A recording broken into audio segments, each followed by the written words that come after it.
Welcome to the second episode of How to Fight with a Longsword series, or in other words, the listener tradition longsword fencing basic course. In this episode, we will be taking a look at footwork, distance, and one of the Hauptstucke of the Lichtenauer system, the Nachreisen. We will be building on the foundation laid out by the first episode, so if you haven't seen that yet, you should go and do that now.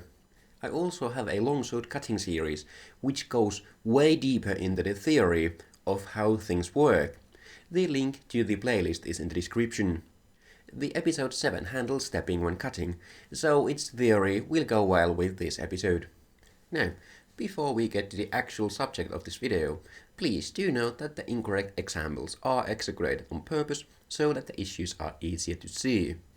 All the techniques based on the historical sources are shown according to my current interpretation. As such, they are subject to change if I ever come up or run into a better interpretation.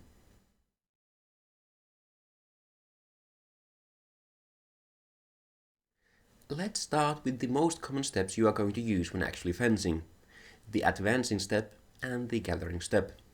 The first one is what I call an advancing step, or simply just a step. Here is how you take an advancing step.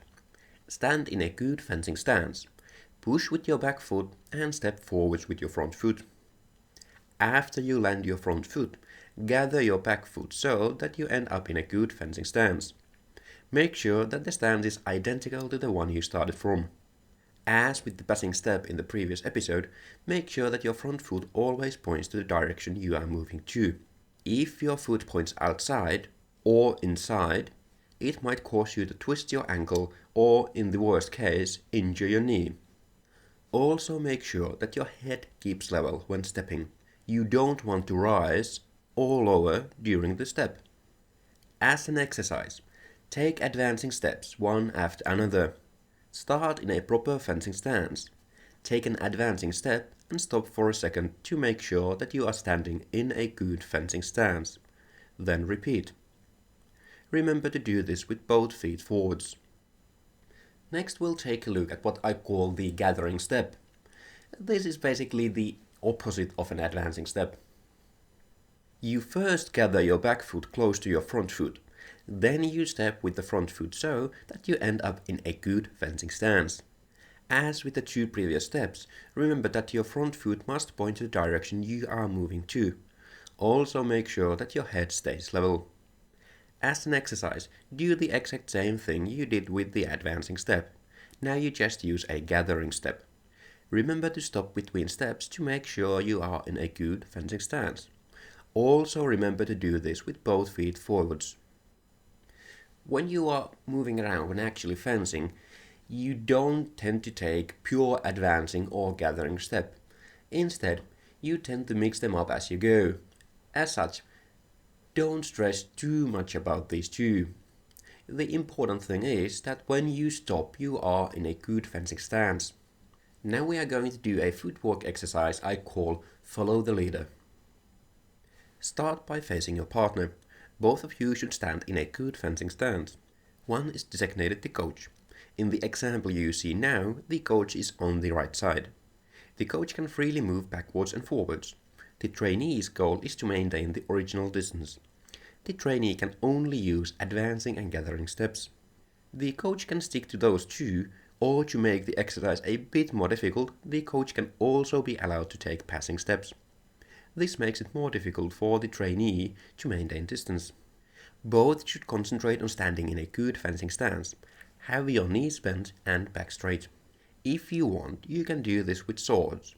In that case, both fencers stand in a Hauptstucke.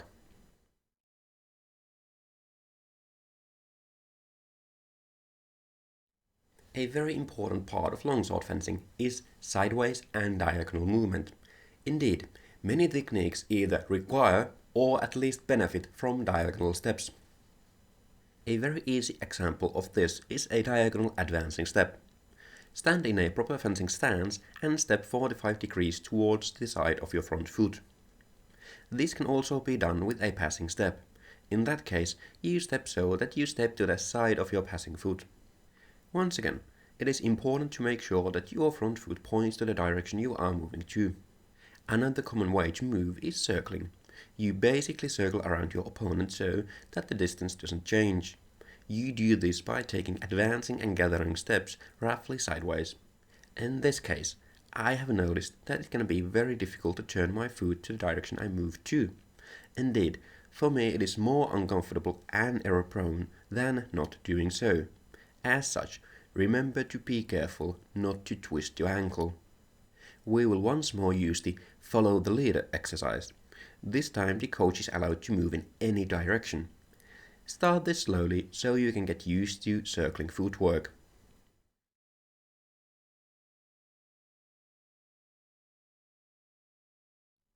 In our three sources, there's really not that much written about distance.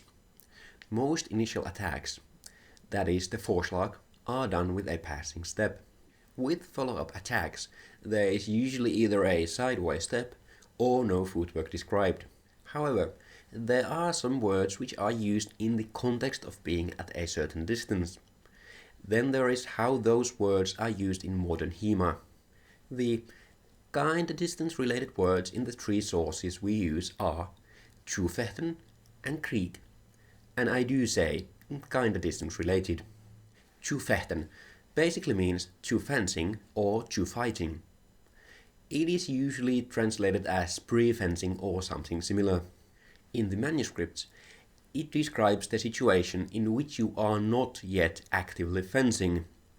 This consists of all actions done at the distance from which one cannot attack.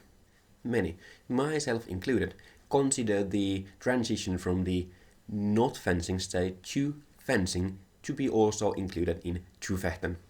My interpretation being that toevechten ends and the krieg starts during the Vorschlag. When that exactly happens, it's a bit of a grey area. If you want a solid transition point, I would say this when a sword comes into contact with something. That being a fencer or another sword. The other kind of distance-related historical word is krieg, meaning war. This is the word used for working in the bind. The bind is when your and your opponent's swords are in contact. The manuscripts often tell you to stay in the bind instead of leaving it. I will be talking more about this in the binding episode. As I said, these are kind of distance-related words. Other sources, such as Meyer, have other descriptions for the different parts of the fight. However, as said, those are not in our three sources. Now, how are these words often used in the context of modern HEMA? Toevechten is usually used to describe the distance from which one cannot attack even with a passing step. This often contains the Vorschlag, which generally should be done with a passing step. Thus, it also contains the distance from which you can attack with a passing step. Then we get to krieg. This generally means the distance from which you can attack without a passing step. As a phase of a fight, it generally starts with the Vorschlag and ends when the distance is broken. That means when it is once again not possible to attack even with a passing step. Then there is what is often called the ringen distance. Ringen simply means wrestling, as thus it is often described as wrestling distance. This is generally a distance from which you can touch your opponent with your hand, but the line is rather blurry. This doesn't mean that the fences are wrestling, it just means that they are at a distance from which they can easily transition to wrestling. As said, these are not historical definitions. They are also not in any way universal modern definitions. To very shortly define these definitions in modern context. Toevechten is the distance from which one cannot attack without a passing step, and everything further. Krieg is the distance from which one can attack without a passing step, not including ringen distance. Ringen distance is when you are close enough to be able to touch your opponent with your hand. This long explanation is here simply for completion's sake, as these are terms which often come up when discussing Lichtenauer-style longsword fencing. The only term I actually use in relation to distance is toevechten, and even then I generally use it to describe the state of the fight and not the distance. In this series, I will be describing distance in English. I find this to be the clearest. For example, stand at a distance from which you can attack with a passing step. One description I often use is outside distance. It means a distance from which you cannot attack your opponent even with a passing step.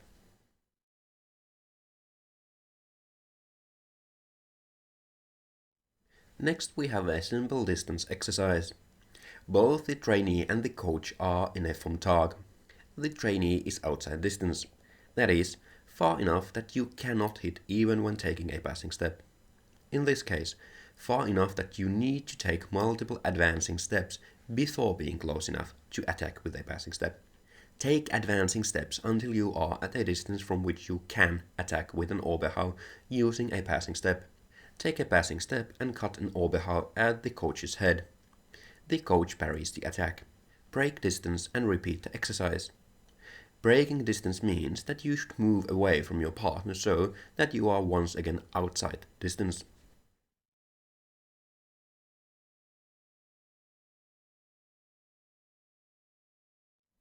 Next we'll take a look at cut timings. We will be doing this in the form of 3 simple solo drills. For the first drill, stand in vom Tag. Take a passing step and cut after the step has finished. Return to vom Tag and repeat.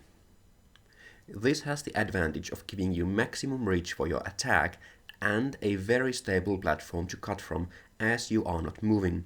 The bad thing is that you are not really threatening your opponent during your step. For the second drill, stand in vom Tag. Complete a cut and after the cut has finished, take a passing step. Return to vom Tag and repeat. This can be very useful in a situation in which you are originally close enough to cut without a passing step. As you cut, your opponent backs away. If you stop your cut with the point in line, you can then chase them with a thrust. For the last drill, also stand in vom Tag. Start a step and start your cut before the step has finished. Return to vom Tag and repeat. This is the most common timing when actually fencing, as long as you start the cut so that it connects roughly at the same time your step finishes, you don't lose any reach. The negative thing is that this is the hardest to actually cut with as you are moving. This becomes very apparent with a sharp sword.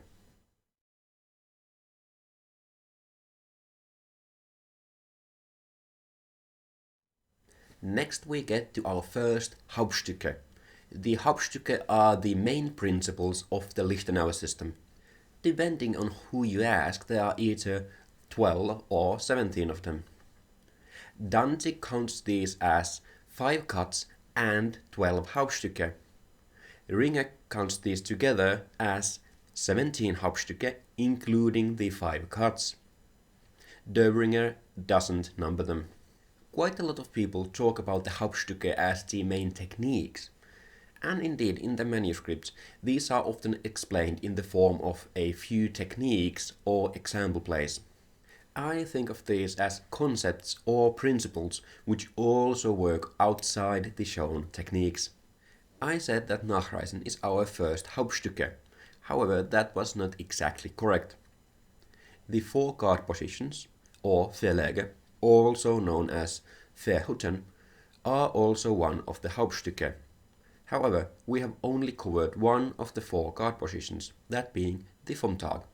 Now to Nachreisen, or how it's often translated, the traveling after.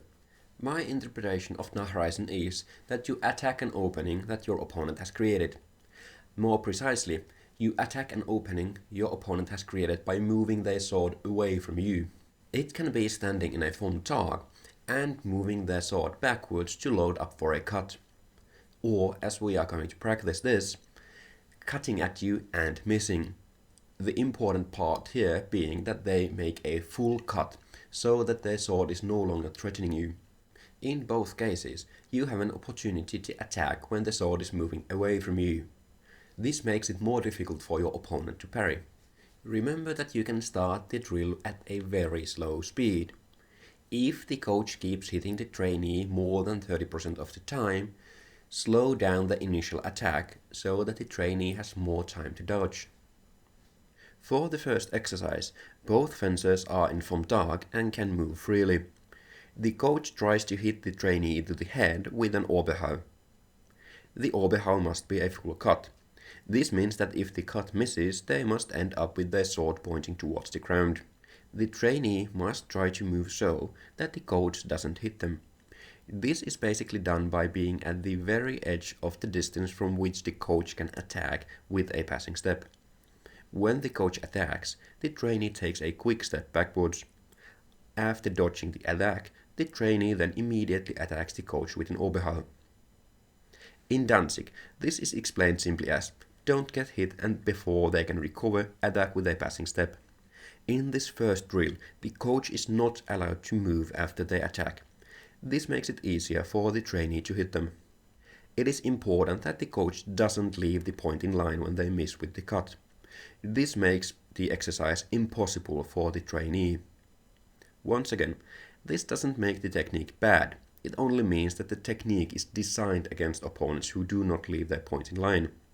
In the second version of this drill, the coach can move after they attack. This basically means that if they miss with their cut, they should immediately try to break the distance. This forces the trainee to make the dodge move as small as possible, so that they can reach the coach with their attack as soon as possible.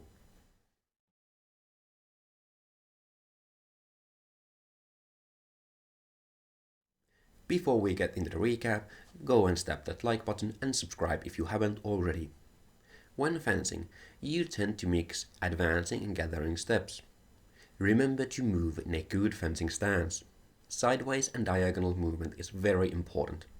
The manuscripts don't really define different distances.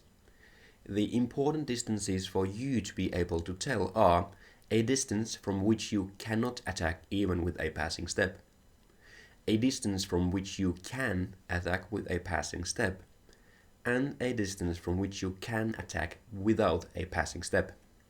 There are 3 basic timings for a cut. The step finishes before the cut starts, the cut finishes before the step starts, and everything in between. The Hauptstucke are the main principles of Lichtenauer style fencing. Nachreisen is one of them. My interpretation of Nachreisen is that you attack an opening your opponent has created.